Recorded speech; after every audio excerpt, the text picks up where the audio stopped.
This is an unrestored Oliver typewriter. It was patented in 1912. This is way before computers, guys. This is way before they even standardized the type. They had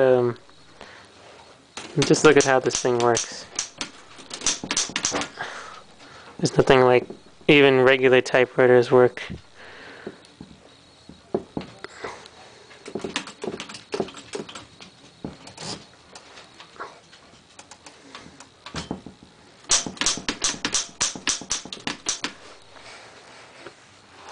It's unrestored.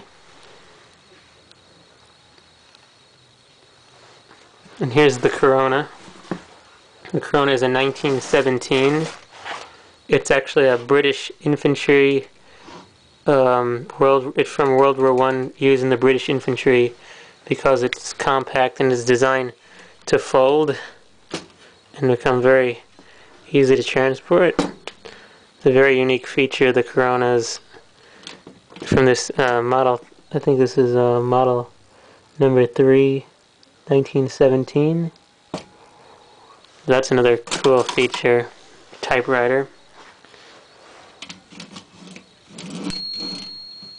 There's a little bell. This one also has a bell. It's built in on the side. And this model, the Oliver, actually the first patent was made in 1894, I believe. If you can see, it says it right here. Patented 1894. So this is one of the original, just insanely crazy concepts for typewriters. Look at that action, it's crazy.